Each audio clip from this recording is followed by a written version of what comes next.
We'll hope this works. If we'd have been sitting here a year ago talking about influenza, everybody would have left. Nobody would have cared. 3 years ago, if we had talked about circle virus, everybody would have left. Nobody would have cared. Well, as of April 24th, we care. And so get ready, because you're going to have to study hard for the next few minutes. First of all, from the perspective of a veterinarian, my world isn't just pigs. I'm a veterinarian, very proud to be a K-State veterinarian. And something has happened in the last 20 years that's really turned our whole profession kind of upside down, in that we have seen the emergence of a whole bunch of diseases that move from animals to people. Think about West Nile, Hendra, Nipah virus, HIV virus, to name a few, and that's just a few. Almost 70% of the emerging human diseases in the last 2 decades have moved from animals to people. And what's happened is it's pulled the veterinary community and the human medical community and the basic research community into a real tight interworking group that we now call the One Health, One Medicine, One World approach. And with that, we have, as veterinarians, we're kind of unique in that team, in that we're about the only people that get to see both the animals and the people. So we get to see both sides of the leg.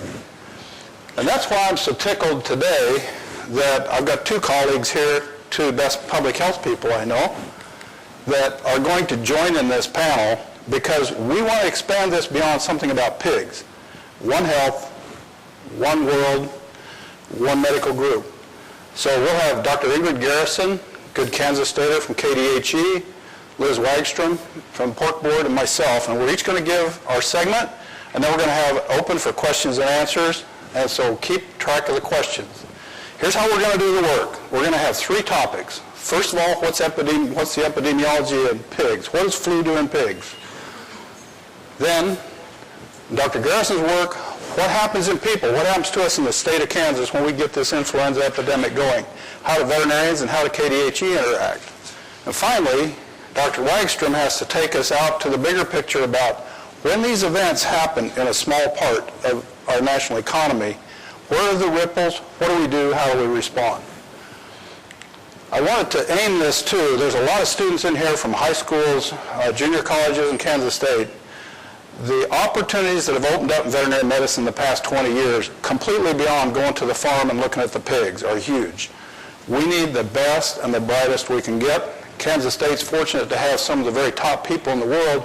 We just need more good students. So I graduated from K-State in '72, which means in a couple of years they'll be doing this for 40 years. I like to tell the story that I've been working with 2 species for 40 years, people and pigs, and so far the pigs have never lied to me.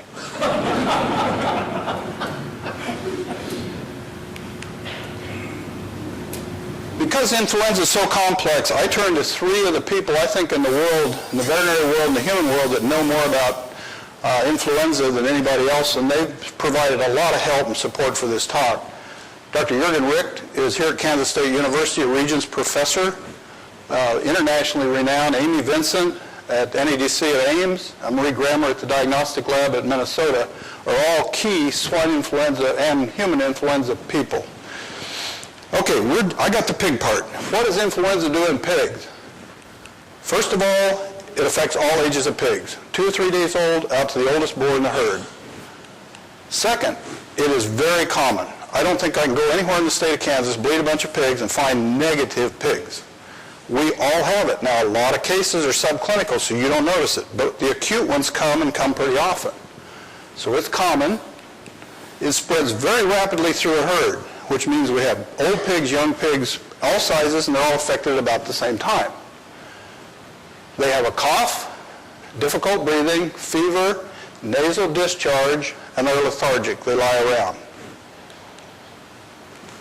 It is self-limiting disease in most cases. It's just like influenza in all us people. If you just warm the building up, don't get the needles out, don't spend antibiotic money, keep the pig comfortable, they'll all get better except for a few.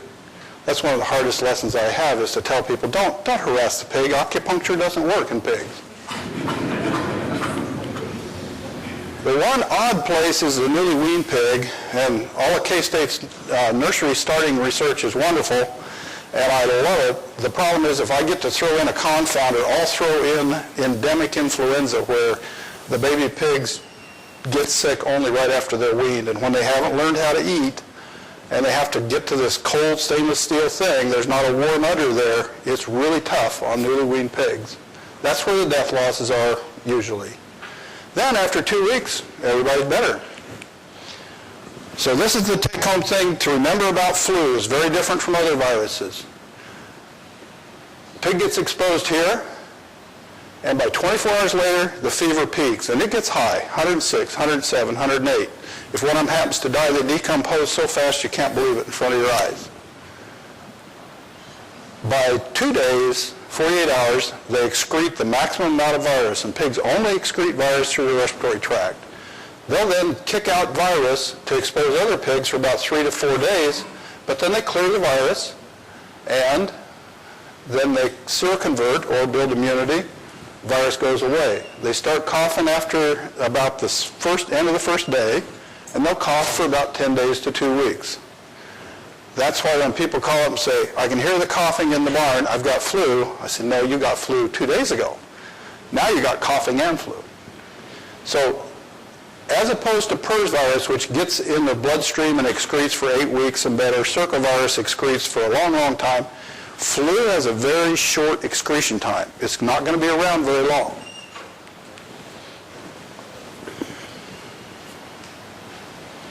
It said click.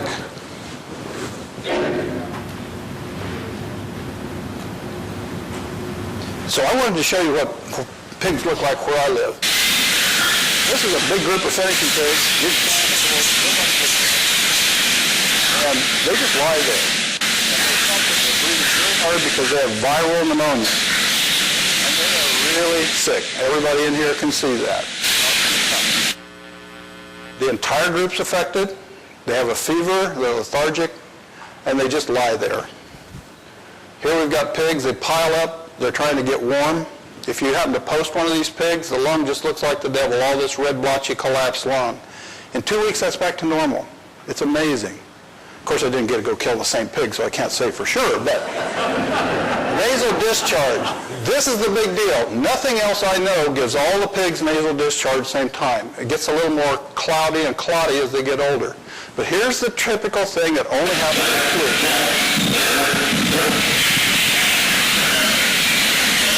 It's called the goose honk cough. Now, if you hear one pig do it, it means you're being picky. It doesn't mean anything. But in a SIV barn, you'll have that coughing and whooping going on. And I know there's 3 different people in this room that know those are their pigs, and yeah, they are. So now comes the hard part. Influenza A viruses, when I get a call that says, man, I don't know, the diagnostic lab just said I had influenza A. Well, congratulations, that's the one for everybody, pigs, people. And we got to understand what the viruses do. First of all, we talk about H1N1, H3N2. Where does that come from? There's only 8 genes in an influenza virus, and 2 of them are critically important. The H gene, hemagglutinin, and the neuraminidase gene. Now, there are actually 16 H's, 1 through 16. There's 9 different N's, but we don't have to deal with very many of those. In the U.S. right at the moment, we have 3 primary subtypes circulating, H1N1, H1N2, H3N2. These are all in Kansas. They've been here since 2004 was the last one to join the family. So the virus looks like this, and it has the 8 genes, 1, 2, 3, 4, 5, 6, 7, 8. On the surface is a neuraminidase gene and a hemagglutinin gene. The H gene is really important because that's the one that stimulates the immunity that really is protective. So the antibody response to H is most of the protection that the pig's going to have. And there are a lot of different H's within an H1. H1 isn't just one thing. There's a lot of different H1s, and they don't necessarily cross-protect.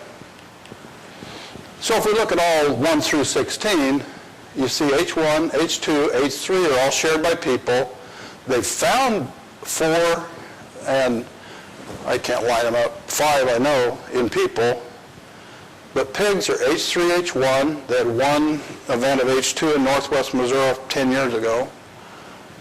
All of them are in birds, and we'll come to that. Now, this is what happens when a virus comes along and it wants to invade a cell. Maybe more technical than you need, but it's really kind of cool. There comes a nice flu virus with the 8 genes on the inside, the various attachments on the outside, and it has to find something on the cell, your cell or my cell or the pig's respiratory tract, to attach to. Once it attaches, it gets pulled into the cell, which is called endocytosis, and then the cell tears off the outer coating and breaks it down so it can get to the RNA in the cell and start to replicate the virus. Our cell then replicates the virus. It imports it into some of the machinery within the cell, busts it up into 3 forms of RNA, translates it, messes around with it some more, boom, exports it, packages it up, born, and you spew that one out to go to the next cells. So that's what happens with virus replication. Now remember this picture, because where this gets real muddy is when 2 different ones get in here at the same time and start crossbreeding. I wish the virologists would use animal science terms. If they'd just use crossbreeding, hybrid breeding, I'd understand what they're talking about, but they use $50 words when 10 would work. So what happens is this H antigen, to get into the cell, it has to bind to sialic acid that's linked to galactose. And human and mammalian viruses, pigs, they like a 2-6 linkage. If they can see a 2-6, they can hook up. Birds like 2-3 linkages, and they go to the gut of birds. That's where they prefer it. Humans and mammals are respiratory. Now, the goofy part that's gotten pigs into most trouble, believe it or not, is for years, we could find on the tracheal epithelium of pigs receptors for both the 2-3s and the alpha 2-6s, and so it became, well, golly, if the pig can actually grab both of them out of the air, it becomes a mixing vessel and a possible place for things to replicate. And so it works out like this, though, as time goes along, and research is happening very fast in this area. We've got the source of all these influenza viruses are aquatic waterfowl. That's the source of all influenza viruses. But they then spread it. Remember that they like this alpha 2-3 connection. Pigs can handle alpha 2-6 and alpha 2-3, so they can pick this one up. Turns out people can too. Ducks and birds will spread the stuff. Quail respond. Chickens respond. Then we can get it off into cats. Ferrets, I'm going to leave that till later to you. But the whole process, influenza virus has developed a really great way to survive forever by rotating around through these species. So there's 2 ways this thing keeps changing. It's constantly evolving, and that's how we get emerging things like pandemic 09. There's 2 things that make it evolve. One of them is called antigenic drift. That's mutation to the rest of us in the world. That RNA keeps changing, and so it'll mutate. And the other one is called antigenic shift, or reassortment. That's crossbreeding. All it means is I got 2 different viruses in the same cell, and they can have 9 different kinds of babies. If one of them happens to be more pathogenic than the parents, it starts taking over. And as that whole process keeps going, eventually, you may end up with one that's nasty, which is what we did. This has been expected for a long time. So what happened in the pig world? Here's the history of pigs. In 1918, the big pandemic moved through people into pigs, and we had a static period from 1918 to 1998 where this was the only virus in pigs that we knew. It's H1N1. The C means classic. Classic old H1N1. It's still about 30% of the cases that we find out in the field.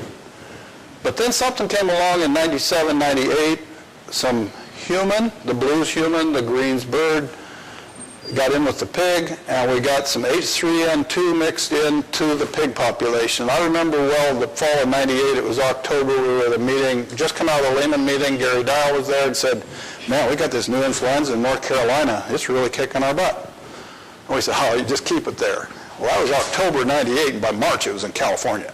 It just boom, it was across the country. So now we got 2 of them. We think, okay, we can handle 2. Well, that didn't last long, because pretty soon a human H1N1 and a human H1N2 got in here. Then they started to recombine, and so today in the pig world, forget the people world, after we get that event and those events, today we've got all of these different viruses in pigs, plus now we get to add novel that's in H1N1 to it. So you can see the complexity is huge. So this is the pig today, swine origin flu. It's got a couple of the 8 genes come from birds. One of the genes comes from people. The pink genes come from pigs in North America, and the orange genes come from pigs in Eurasia. And that's what these good virologists can do. They can CSI Miami in reverse. They can tell you where you're getting to. Out of all this research, though, has come a lot of things that are really beneficial in the end. They haven't been beneficial to us, but there have been dogma about flu forever.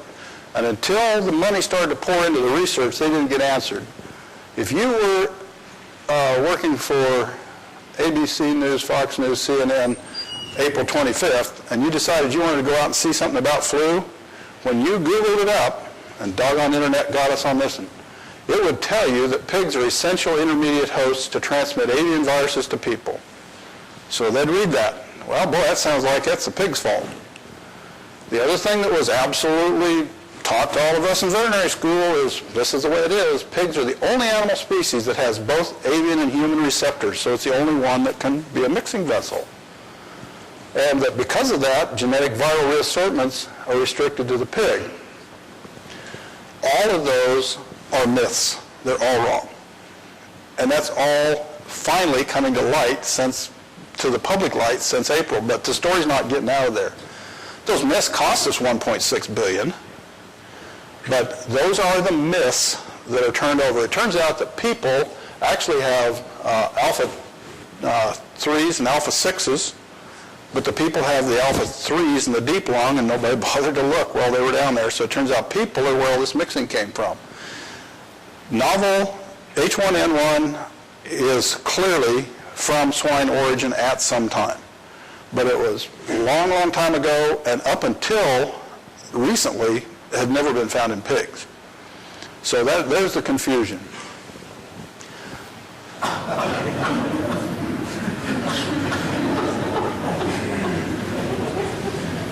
Yep, I know how that feels. So with that, I want to turn this over to my colleague, Dr. Garrison, and she will introduce herself, and I think that one goes forward, and that's the light. I don't need the light. Don't need that one. Great. Can everyone hear me? Okay, great. Dr. Henry, I'd like to thank him and the committee for inviting me to come speak. This is really exciting to be back in my alma mater and talking to all of you today. And he sent me his presentation to kind of look over, and I felt a little bit of pressure because when I took a look at it, he had this really nice yearbook-looking photo, because he wanted us to have this photo to introduce ourselves, and he was in a tux and a violin behind him, and I was like, I don't have anything but a driver's license picture. So I found one from way back when and threw it in there. It has nothing to do with public health or influenza, but it just was a lot more exciting than my face and a white screen. So I am a 2003 graduate of the College of Veterinary Medicine, but I also received my degree in animal science, as Dr. Nichols mentioned. So that's helped me a lot in this kind of new realm that I've moved into. So there's my credentials up there, but what I am is a state public health veterinarian. I work with the Kansas Department of Health and Environment. I am not with the Department of Agriculture, although I do work very closely with them and the Animal Health Department. And people are like, well, what is it that you do? My parents don't think I'm a veterinarian anymore. They don't really know what I do. But what I am a veterinarian. And essentially, I'm the liaison between human health and animal health. And I think that's been made very apparent how important that is with this pandemic that we are in right now. And I'm essentially the only animal health specialist, if you will, in the health department at KDHE, at the Kansas Department of Health and Environment. And there's also more and more of us going into the federal service, like with Centers for Disease Control and Prevention. And so this is a really important role that's being filled more and more. And Dr. Liz here will also tell you about some of what she's done too and her background in that. So we are getting out there more and more, but what essentially we do, again, is a liaison between human and animal health. And I work for you. I'm a state employee, and I'm here to help. I'm from the government. I'm here to help, but that's really true. So we'll go, and everybody laughs. Like, I don't know. So I'm going to give you an update of this pandemic influenza that's been going on and what's going currently on in Kansas. And since I only have about 20 minutes, I'm going to have to run through this pretty quickly.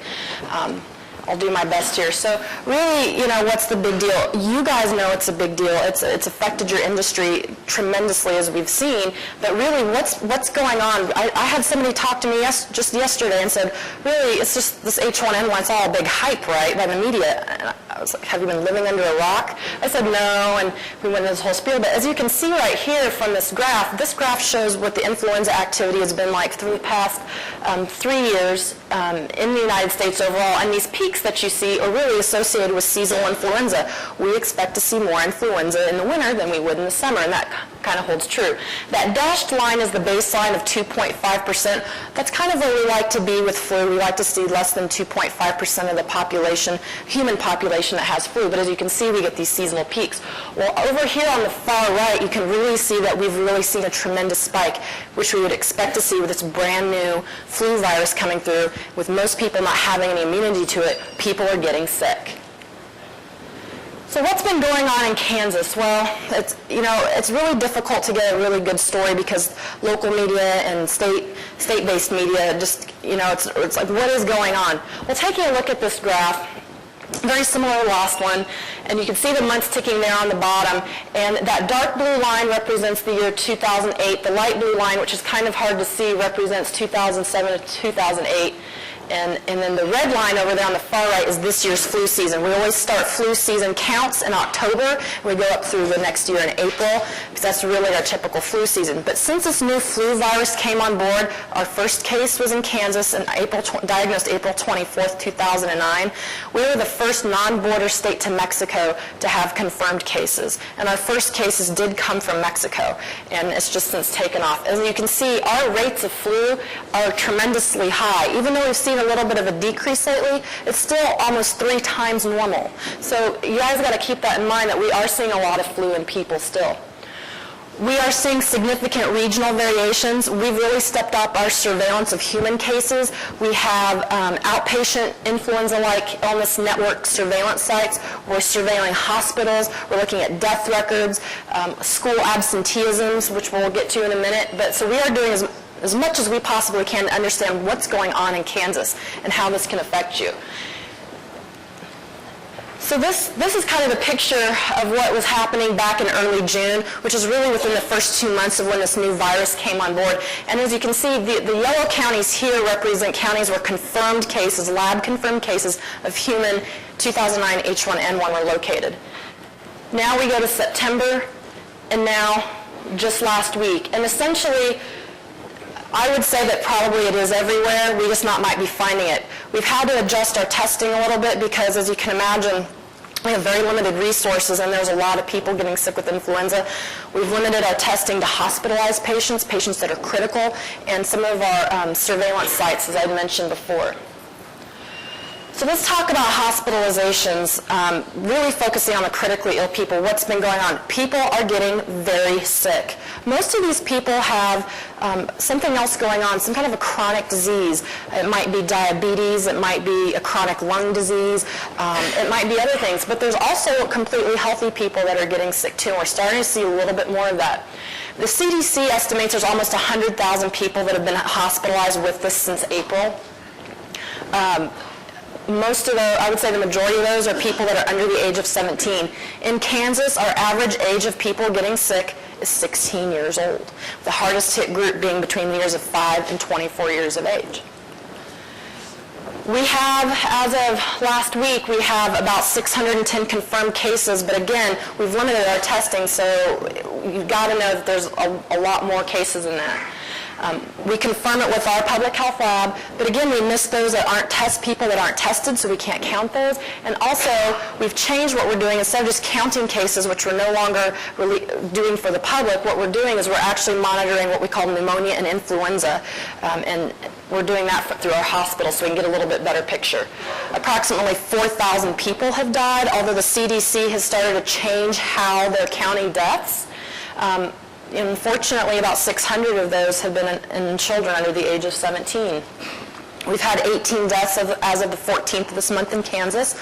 Some of those have been people that have had no underlying medical conditions. Most of them have had chronic health conditions, but this is really important to realize. And it's the same thing with our hospitalizations. We're probably missing some because people aren't being tested, et cetera. This is just showing you kind of what's going on, pneumonia or influenza deaths in Kansas, and you can see our little trend line there. Most of them have been in patients over the age of 65, but we have had quite a few that were also young. We're also monitoring school absenteeism. This is for kids that are out for any reason. We have seen a pretty high rate of school absenteeism. So what we do is we have county health departments report to us schools in their jurisdiction that have more than 10% of their students absent, and then we count those. As of last week, roughly 15% of high school, middle school, and elementary schools had more than 10% of their kids out of school. So that kind of matches up with what we're seeing in influenza. We're starting to see much higher than we would expect. Next, I'd like to talk about what you guys have been hearing in the media and what you're likely most concerned about is the 2009 novel H1N1 in U.S. swine. In late August, early September, samples were taken from Minnesota State Fair pigs as part of a cooperative agreement that CDC had between the University of Iowa and the University of Minnesota. And this was for routine influenza surveillance. Their goals were to find out what was out there, what was going on. Not only were they monitoring pigs, they were also taking human samples as well, giving out surveys, trying to get a lot of really good information. And what they found was they actually found this virus that's in humans in the pig. None of the pigs were ill. They were all asymptomatic. They had about 4 veterinarians walking around the barns taking a look at pigs. No reports of respiratory illness.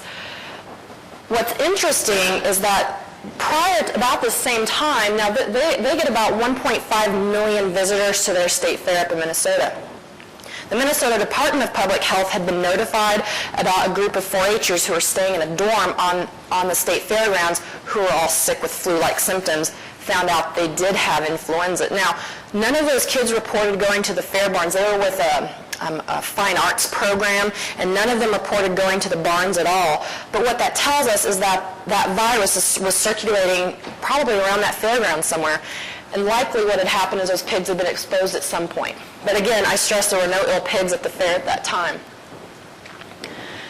The USDA has implemented a surveillance program for influenza. They actually started back in July 2008 before this got started, and they really stepped it up to try to put it into practice this year because of what's been going on. It is a voluntary program, and the goals of the program are pretty simple: to determine if it's here, which we now know it is, the 2009 novel H1N1, which is a lot of mouthful to say. Some people I know call it Heine instead of swine flu because we don't really have anything else to call it in public health. But if it's present, where is it at? Where is it at in the swine population?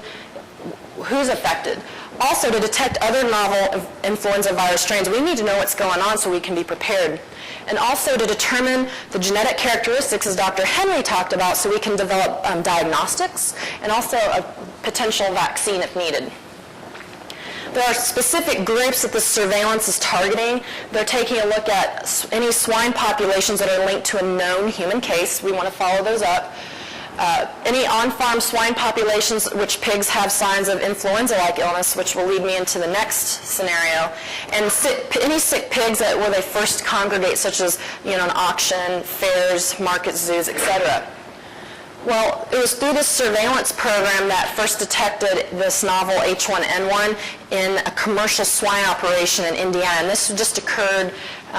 It was announced, I believe, in the media November 2nd, but the samples were taken back in October 22nd. And what had happened was the The pigs had influenza-like illness, or ILI, but the herdsman had reported that his employees had been showing the same exact signs a few days prior to these pigs getting sick. Now, what I found was a great example Dr. Henry gave was about that timeline of how pigs are infected. They start showing that virus 24 hours before they start showing signs.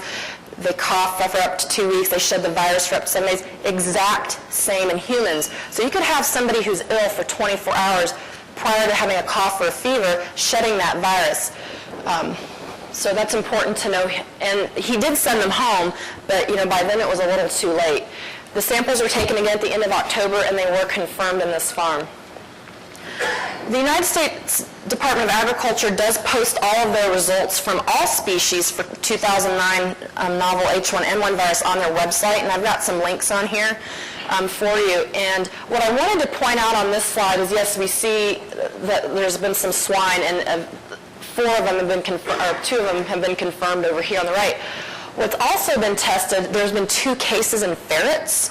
These were pet ferrets.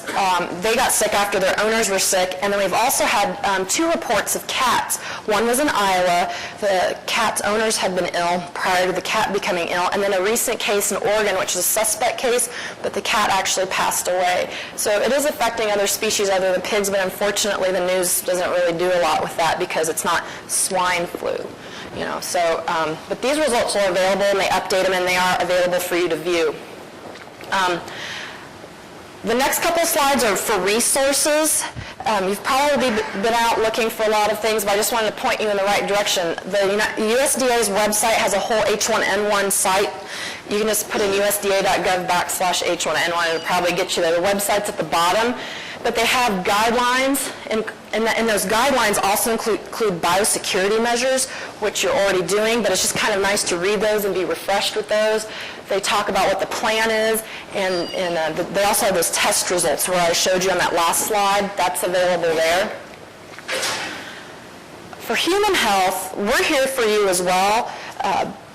All that information I got about the flu activity going on in Kansas, that's part of what I do, part of what my office does. That information is available for you online. We update that report weekly. And we also have a toll-free number for questions from anyone who wants to call. We include Spanish-speaking interpreters in that as well. And that toll-free number is for you to call.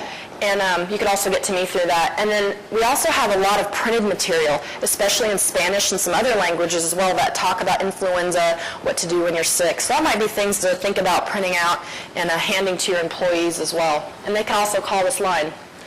I also don't want you to forget about your local health department. A lot of people are like, oh, they just do STD testing and do WIC stuff. But they are so much more than that. They really are conduit to the county, to you guys really, and they are the best source of local information. They have influenza vaccine clinics. To my knowledge, the novel H1N1 vaccines are free of charge, or there might be a very nominal fee, like $1 or $2, but I think at the health departments they're all free.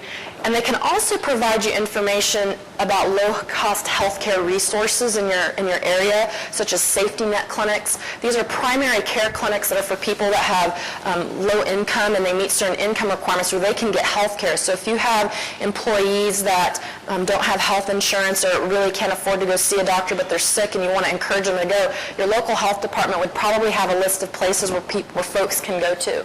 And that website is a list of all the phone numbers of the local health departments in Kansas. So that's my contact information. Please feel free to call or email me, and I'd be happy to talk to you. And I'm going to hand this over now to Dr. Wagstrom. Still Steve's. Can you guys hear okay? Great. Thanks. And I'm going to talk to this side of the room because you've been ignored. So, I'm actually coming over here so I can be near Jim Nelson. He's the first person, I think, one of the first person I ever told that I was going to leave the drug industry. I was working for a company that was a vaccine company and leave and go to veterinary school. And he was there on the day I made the decision, so I'm happy to come to K-State and try to be an expert now that I got all the education. So thank you so much for inviting me. I do have my veterinary medicine degree as well as my master's in veterinary preventive medicine from Iowa State, part of the Big 12, but kind of, Big 12 North even, so I guess that's where we're bonding. And I'm sure we have lost to K-State for however many years in football. So, we did beat Nebraska. That's right. So, prior to coming to the pork board in 2001, I served the same role that Ingrid does in Kansas, but I was at the state of Minnesota. So we were swapping some stories and talking about some of the things we've been through, and really feel that it's important with veterinary public health that people who know and understand animal science and animal production are involved. The vast majority of veterinary public health veterinarians are companion animal oriented. So for those of us who have some production and animal experience, it's a great place to be. It's a lot of fun. So in my area, at the Pork Board, I deal with research and programs for zoonotic disease and food safety. So I get to be involved in the antimicrobial resistance wars, deal with things like MRSA in pigs and try to understand the public health impacts, and have been very involved in influenza. So it's been a great place for me to be able to serve the pork industry in areas that are really emerging. So we're going to talk about industry impacts. A lot of this you all have felt in your pocketbook, so we won't talk a whole lot about economics, but we will touch on it. We'll talk a little bit about public perception and the fact that we've been doing consumer surveys since April to try to understand what the consumers are thinking, as well as dealing with retailers and food service and understand what the potential impacts from the people who eat pork are. We'll talk a little bit about public health and occupational health. I'll try not to step on everything Ingrid said because or not duplicate, I should say what Ingrid said. We're going to be on the same lines. A little bit about swine health, and we won't try to duplicate what Dr. Henry did. And then fill you in on what the industry's been doing to try to get us dug out of this hole and our response. So this is a pretty depressing graph. I stole this from Steve Myers. But up until November 4th, we feel we have lost $1.48 billion in the industry. And what he's doing is trying to figure out what he thought the futures indicated in April and what actual cash prices have been since then. So as we look at that impact, we had an immediate, a couple weeks where packers stopped buying as much, retailers cut back on orders, where there was truly that public demand impact caused by consumers being afraid of eating pork. That only lasted a week or two. I mean, by the end of 2 weeks, we were back up over $60 a hundredweight carcass value. The longer-term impact came from reduced exports. Mexico reduced exports not necessarily because they were afraid of U.S. pork, but because their economy really tanked and their consumers were afraid of pork. They had an 80% decrease in pork consumption in Mexico last spring. Russia and China have continued to be challenges. You don't have time enough for us to talk about Russia and China. Let's just say that they're still a challenge. And then since early July, we've put a lot of pork on the market. So we've had the impacts from H1N1. We also have impacts from our energy policies that are increasing cost of production and the fact that we're producing a lot of pigs. Our public perception, we started out in April doing nightly consumer interviews, between 500 and 1,000 phone interviews, asking consumers, what have you heard? What do you know? What are you thinking about? And within 2 weeks, over 90% of the people who identified themselves as people who had purchased pork within the last 60 days said, I don't believe I can get swine flu from eating or handling pork. The last survey, which was around getting ready for what we felt was going to be those first cases in pigs of H1N1, we had 97% of pork eaters that said, we know we can't get H1N1 from eating or handling pork. Those areas where we need to improve were our Hispanic consumers, they weren't nearly as trusting. We were in that 70% range where they said, I don't think we can eat it. It's between 65 and 70% of Hispanic consumers were more comfortable. Our non-pork eaters are less comfortable, but they weren't buying pork in the first place. So that's kind of where we're at with that. One of the things that has helped is that from day one, CDC, the World Health Organization, the USDA, and the Department of Homeland Security, and every other government official who stood up there said it's not foodborne. This is not a food safety issue. And so it wasn't me as an industry shill going out to CNN News and trying to say it's not a problem. It was the people who are perceived as being credible.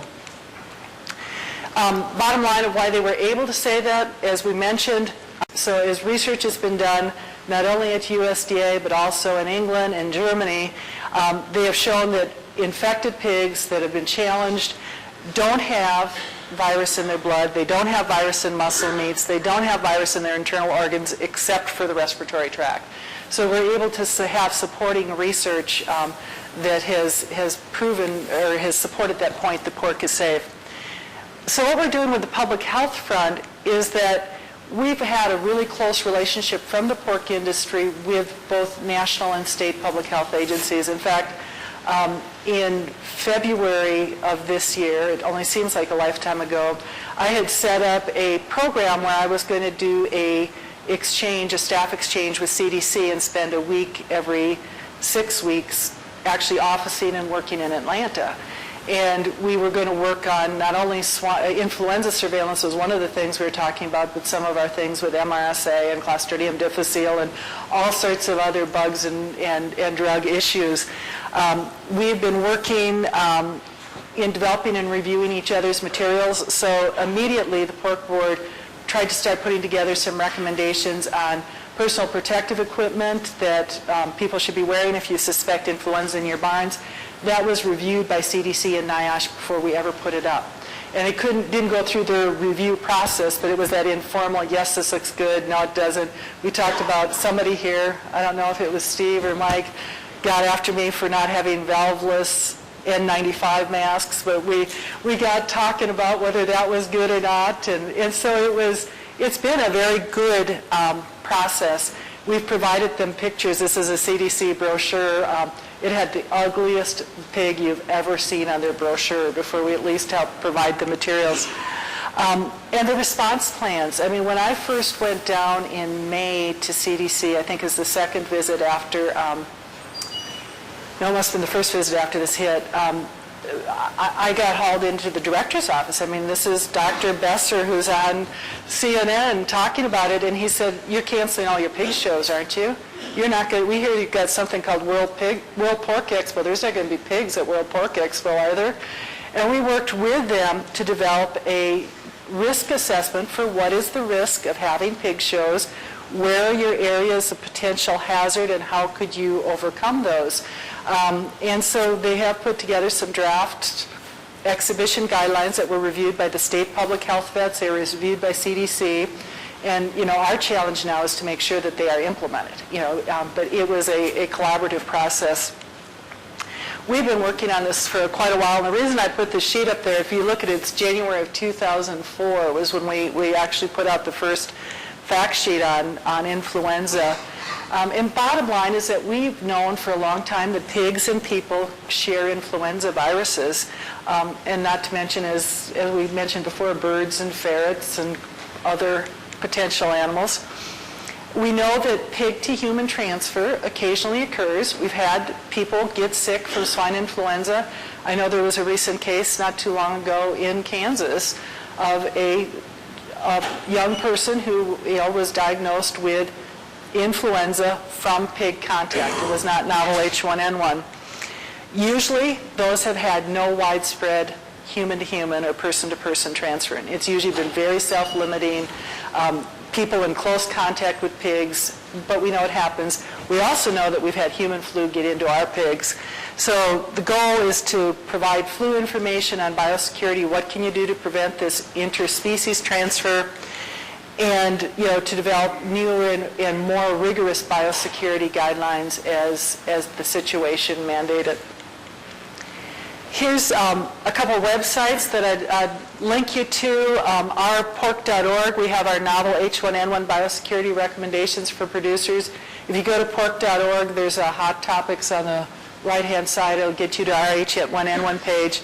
And then we also actually had our influenza technical working group work with CDC to review their interim guidelines for workers who are employed at commercial swine farms.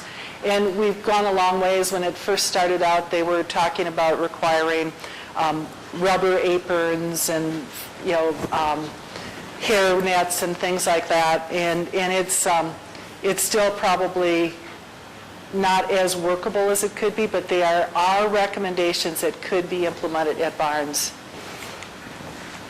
As far as swine health, one of the things I think you all ought to be really proud of is your tax dollars worked really well with USDA in this instance. USDA in Ames at NADC got the virus almost immediately. As soon as CDC grew up enough they could start aliquoting out viruses, they got aliquots up to USDA to start research. That research looked at existing immunity, potential for vaccination to be valuable. It did the where is it in meat sort of work, how does it transfer, are pigs susceptible? And what they did that was also very good is that they split that aliquot and NVSL with the diagnostic lab network, the network of which K-State is part of, were able to look at developing diagnostic reagents very quickly. And they also did launch the surveillance program that had been being worked on for a long time quite quickly. The other thing that they did is they've provided master seed for vaccine development to the companies. And I don't know, I may have this in a later slide, but that USDA research, no, I probably won't have it, what was very unique about it is they put up the results and their materials and methods on their website and said, we're not going to hold out for peer-reviewed publications and wait a year or two before we're going to get our peer-reviewed publications that would help us as scientists in our tenure and our promotion process. We're going to put them out on a website so that the industry can use that material. And I think that's a first for USDA, and you've got to commend them for that. So what we did as an industry is we immediately activated our crisis team. And our crisis team includes not only the pork checkoff, but also NPPC to look at what's going on in DC. It works with the American Association of Swine Veterinarians and the U.S. Meat Export Federation. And USMEF, for those of you who aren't familiar with it, is a organization that represents both U.S. beef and U.S. pork overseas, and it leverages U.S. Funding from USDA with checkoff funding. And so they were our ears on the ground in what's happening in the export markets. Within pork checkoff, we also have not just us science geeks, where I am, but our communications department, but we also have our domestic marketing department. And those people work with the retailers, the restaurants, the consumers. And so within domestic marketing, they were setting up meetings with their retail advisory group that includes people like Kroger's and Safeway and Walmart, and saying, what are you guys afraid of? What do you need from us so that you are comfortable buying pork? We've had, as recently as September, webinars with those groups, the packers, the processors, and the retailers, to make sure that they're still in the loop, still comfortable that pork is safe and that they want to continue to carry and work with pork. We worked immediately not only in responding. I mean, the first week just really sucked. We looked back, I did 76 media interviews in the first week. We did over 100, I think 115 from just the organization. So it was really intense. And so there you're in that process of just responding. But as those of us who were in the front line having to respond, had a whole team of checkoff people working in the background saying, how are we going to recover? What are our next steps? How are we going to dig out of this? So what we did is we got into our response and recovery plans. This is what we didn't want to have happen. Egypt slaughtered every pig in Egypt. Part of that was religious, but it gave them an excuse to do that.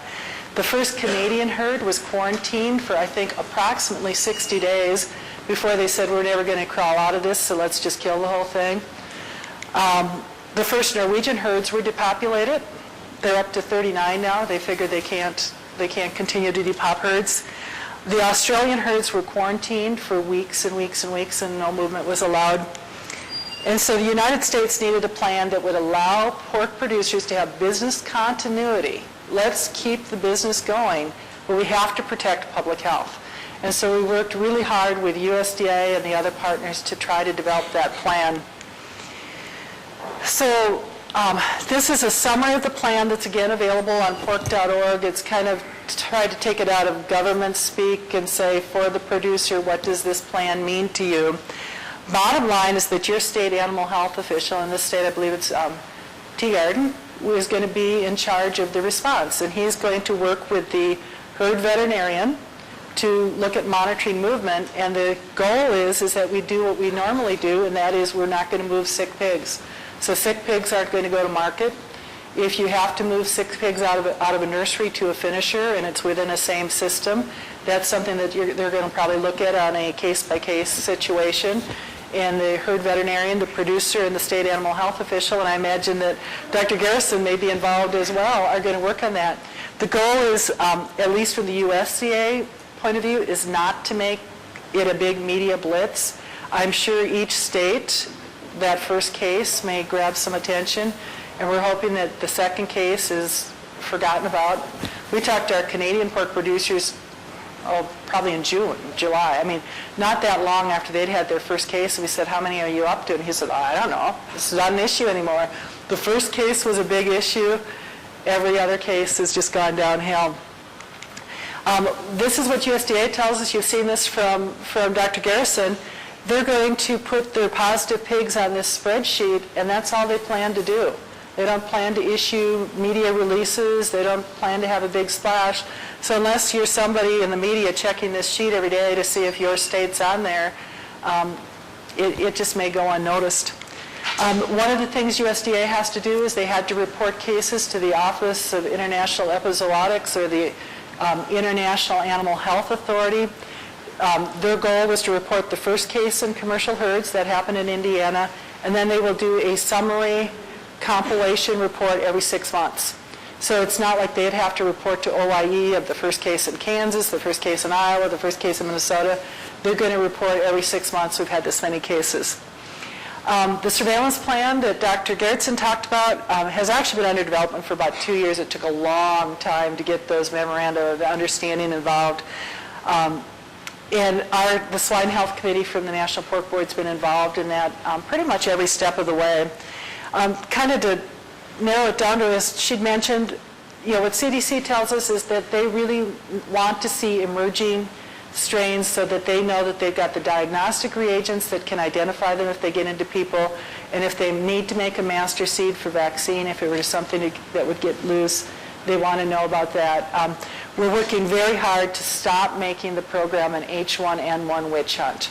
It needs to be a comprehensive surveillance program for we're hoping that we'll be able to build a program that will look at all diseases, not just influenza. The swine health goals, we want to, again, identify emerging strains so that you have diagnostics reagents in your D labs that you can diagnose them. And if vaccine strains need updating in the commercial vaccines, that there be current strains that they'll know what's out there and what would be useful in updating. And then to understand really how swine flu works in swine populations. Is this going to help us in understanding the epidemiology so we'd have better disease control? As we mentioned, there's the 3 surveillance streams for our D-Lab submissions. Because it is voluntary, the veterinarian and the producer need to opt into the program. To be quite frank, there's 225 isolates, or 225 submissions, I think, to this surveillance program since April. It's been really limited because all of you are in the production systems know there could be negative impacts. There just wasn't a lot of good results to being the first positive herd. We're pretty lucky. Indiana has a super state veterinarian who handled it well. There have been minimal impacts to that herd. We need about another 50 or 100 of those before everybody in this room is going to be comfortable being in the surveillance program. I get uncomfortable because I'm the people that, Wall Street Journal talks to and says, are you guys stonewalling us? So you've put me between a rock and a hard spot, so I'm going to try to sell you on the program a little bit so I can get out of that spot. But, there's been lack of participation in the program. And part of it, I think, too, has been economic situation. There's not been a lot of money for extra diagnostics to be had as well. We need very much to work on getting surveillance away from being an H1N1 specific surveillance and saying, what can we do? How can we make it comprehensive for all swine influenza? There is $24 million that was transferred to USDA out of the $1.1 billion that was appropriated in May that's going to surveillance. There's another couple million that's going to research at NADC. Overall, there is supposed to be $70 million for surveillance. That would allow us to build a system that can identify classical swine fever, African swine fever, foot and mouth diseases, those that are really critical to the ability for pork producers to be able to grow and sell pigs. I mean, those are diseases that stop our industry right now. So if we can build a comprehensive surveillance program in which some of the streams go to supporting swine influenza surveillance, I think it does become an opportunity to build something of value for the U.S. pork industry. Right now, I understand the way it's set up. There's both pros and cons. We're really trying to tip it so that it becomes a more valuable resource. The benefits for animal health, not only in influenza, of course, is better understanding epidemiology, more diagnostic reagents, updating vaccine strains in a timely manner. It may be a potential to go to the human model where human vaccines are changed every year as the strains change. That's something we're definitely trying to look at. And then also to demonstrate a proactive response and approach to public health. We have a lot of people that are not friends of animal agriculture who are using this epidemic to try to say CAFOs are the reason that this virus reassorted. They're not doing surveillance so we wouldn't know when the next one comes. It's being very much used as a tool by those who are against industrial and confinement agriculture to point fingers at us. So for us, a surveillance program could give us a defensible position as well. And we have had minimal impact in Minnesota and Indiana from those pigs. I mean, the markets didn't move. The producers are still in business. They're still being able to sell pigs. So we do need to participate, and that's probably all. I'm on my soapbox, and I'll step off now, but we do realize from the industry point of view that we have the opportunity right now to grab $70 million and make it what we need to serve the industry and demonstrate positive results from an influenza program. And I think I'll turn it over to Steve to talk about questions. We have some time for questions. Ingrid, you would come up, and Liz, and any questions for our panelists? I'm sure there's some out there. Yes? Will there be a human vaccine? Will we have? Will we have a human vaccine? We do have. There's a human vaccine out right now. How the distribution of that vaccine worked, the production is less than was expected, than what we were promised, because as you know, those vaccines are grown in eggs. They're not just tossed together. So it's a lot less than we expected, and how it worked was that the vaccine distribution was equal to the population. So in Kansas, we got 1%. So our population is 1% of the U.S. It is an effective vaccine. The vaccine trials have shown that it is effective. Immunity occurs within 10 days in people. Right now, because we don't have the numbers of vaccine that we'd like, we're hitting priority groups, which include pregnant women, children, and people with severe illness. So as more of those people are vaccinated, that vaccine will be open. Unfortunately, people who work in the swine industry and poultry industry are not on a priority group to receive the influenza virus vaccine. But it is available. If you want to know if you can get it or where you can get it, the best place to call is your local health department, because they are having clinics. But yes, as immunity, and the thing is too, is we all know about herd immunity. We're not anywhere close to that yet in human populations, but we're hoping to get those vulnerable people, the people that we're seeing that are getting the most severe disease and dying, we're hoping to get their immunity boosted up, so that'll hopefully alleviate that. But it's going to take a little bit. Explanation just doesn't work with people, though. Everybody's not even bothering to go to the front where the supplier is. Nobody even wants to go because your explanation just doesn't cut it. So what? Slow. It's been, What's been slow? I'm having a hard time hearing you. the whole process. What I hear from you is that there's so many ways that this organism can mutate. Is this vaccine going to be viable for how long? It is going to be viable, and yeah, yes, the mutation occurs. That's why we do surveillance every year, and that's why that we get a new seasonal vaccine every year. I have heard that they're expecting that this particular strain that we're seeing right now could last for up to 2 years, because as it moves through the population, so it is important that we're getting people vaccinated. We don't want people to think, because flu's been mutating since it was born, essentially, and so that's why we do the surveillance, and we are trying to get people vaccinated, because it is the most popular, if you will, the most populous strain right now. When we're doing our surveillance, we're looking for other flu strains as well, but all we're seeing pretty much now is the H1N1. So it is critical that we are getting people vaccinated.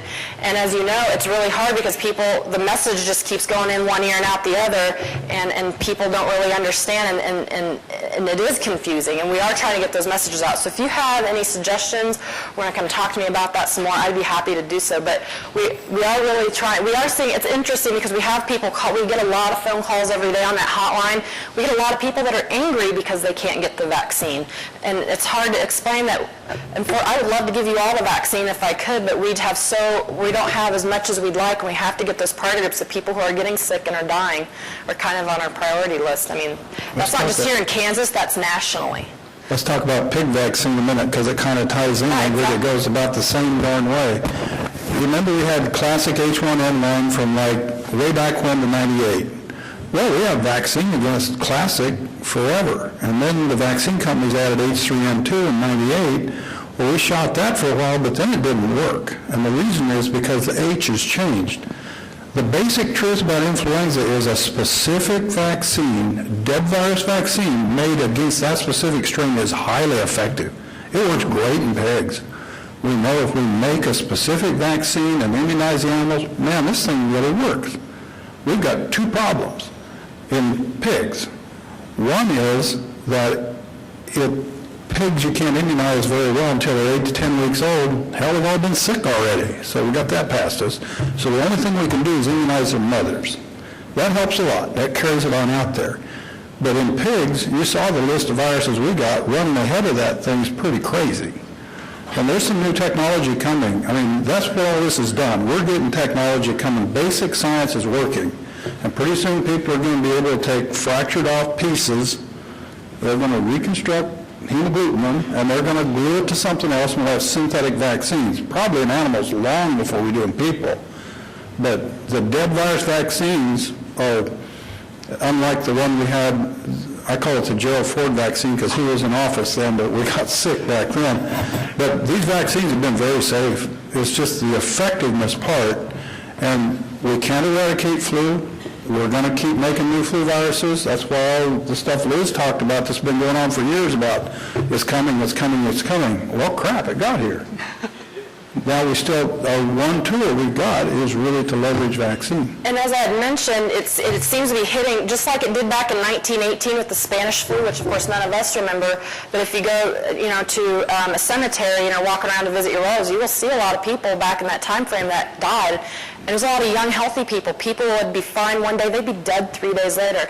And they think what's similar happened then is happening now, that there might be some slight immunity from a previous circulating strain of H1N1 that we all remember, swine flu, we might not all remember, but back in '76.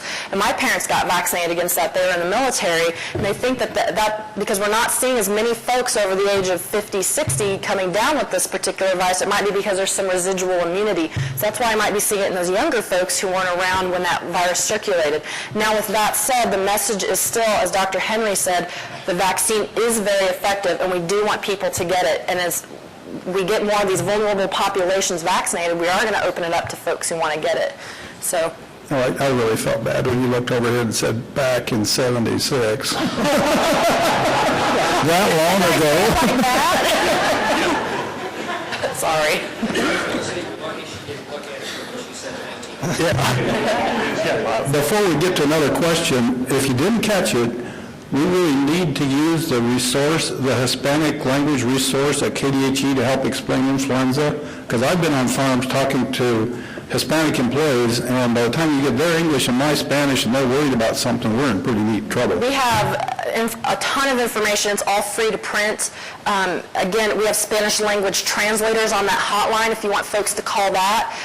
And those safety net clinics that we have around the state, help people that are geared towards farm workers as well as people in low income. So there are resources for folks to seek medical care. I think the important point that we try to drive home, and people kind of roll their eyes when you say, wash your hands, cover your coughs, stay home when you're sick, but people aren't doing it, okay? It's not getting done. We all work hard, but as you can tell, we don't want you coming to work sick. We don't want you taking care of animals when you're sick. Stay home for a few days. So that's really important to get that message across to employees. And we're not just doing that in the production industry. We're doing that in office work, in the food. A great example of this is food safety. When you go to a restaurant, we don't want people who are ill with vomiting and diarrhea to come serve your food, because that's going to, and it seems pretty obvious, right? But when you're not offered sick days, or you have to come because you have to make the money, you don't want to be out for a couple of days, your option is to go to work when you're sick.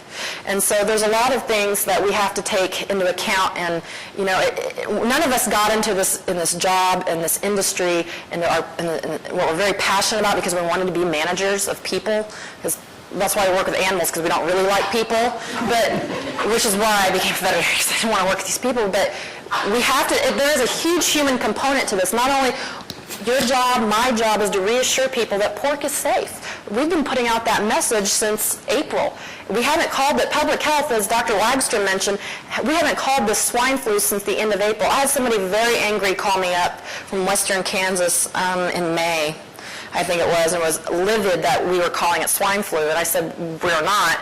And I showed him a press release. Well, his local paper had changed it to swine flu because that just sounds better than H1N1. So we are working very hard. I think you'll find in every press release, which you can look back on, we say pork is safe to eat.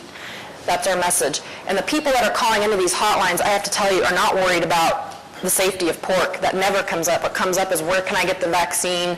Why isn't the doctor testing my child? Where can I get medication because I have no money? Those are the types of things that people are finding. Other question? Over here, John. With the lesson we had on we're not going to eradicate it, and with a little what we know about the epidemiology is extreme things for a very short period. It seems a little ridiculous that the Norwegians and the Canadian farm were depopulated. Is that government mandated in most countries? Is that voluntary? What will happen to the farm in the U.S. if it becomes infected? Right. Good question. In Canada, I think it happened before they had a plan. And so they said, we'll just quarantine this place until they get free of it. Well, it was a 200 sow, continuous flow, fair to finish. And they just couldn't get it out. And so, and the guy, it was very interesting because the guy who was the Canadian farmer had been depopulated in Holland with classical swine fever, had a government buyout, moved to Canada, and this hits. And he ended up, being depopped, and I think that there was an agreement with the Canadian government.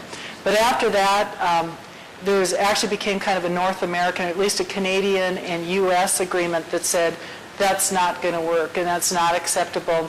And so within the U.S., the way our program works is that the state animal health officials in control, but the USDA guidelines say The herd veterinarian works with the state animal health official to determine when the pigs are clinically healthy. So when you no longer have sick pigs, and that doesn't mean you can't have an occasional, that one pig that coughs, but when they're back eating, when they're back on their feet, when they're back looking like healthy pigs, then they can move. No testing to remove. You don't have to go and have blood tests, nasal swabs, anything like that. It's just when they get clinically healthy, they can move to slaughter or move to another premise. If you get backed up, like if they're nursery pigs move into a finisher, that's going to be dealt with on a case-by-case basis. So if it's within the same production system, that might be a little easier than if you're selling, weaned feeder pigs, going into a finisher, which I know doesn't happen very often anymore. But those sorts of situations may be a little trickier. The goal is to keep sick pigs at home and let healthy pigs move. Gary? Liz, how comfortable do you feel with the way I understand what you just said is you have 50 different decision makers in each state. So you have lots of pigs that move from state to state. So what do I do if I have Illinois pigs coming to Missouri? That's a great question. And one of the things that I think has been really good is that the Assembly of State Animal Health Officials has had a chance to vet this plan so that all of those 50 state animal health officials have at least been introduced to the plan. USDA has had conference calls with them. So they've looked at them, and you have some leaders in the industry, whether it's Minnesota and Indiana, Iowa, those state veterinarians that are in the big pig states have endorsed and helped write that plan. So I think they're looked at as those people with expertise. I'm not guaranteeing that some state somewhere isn't going to say, nope, you ain't coming into our state. But the goal is that there's going to be a lot of peer pressure, and a lot of the leaders within that state or Assembly of State Animal Health Officials will have had enough impact and enough input into that plan that peer pressure could be pretty extreme. We've got another question here, and we'll finish it up. For Dr. Henry, when the novel H1N1 vaccine becomes available to the swine industry, what types of factors will enter your judgment as far as whether you recommend it or not for your research? Three answers to one question. First of all, there's a body that's being formed to talk about it by the American Association of Swine Veterinarians that will meet here in Kansas City in a couple of weeks.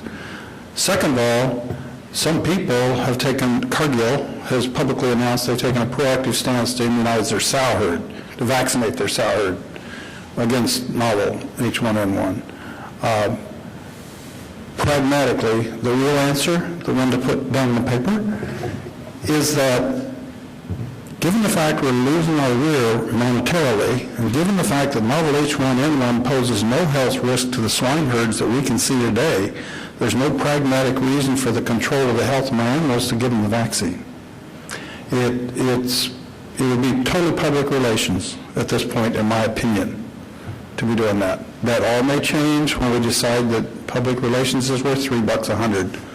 If public relations $3 a hundred, and I have to pay 10 cents to get it, I'll invest. Can I add something on to Steve? Early on, we did a little bit of that consumer research to say, as a consumer, if you know that pigs that have had H1N1 and have recovered are safe, pork is safe to eat from those animals, would you be more comfortable, less comfortable, or wouldn't it matter?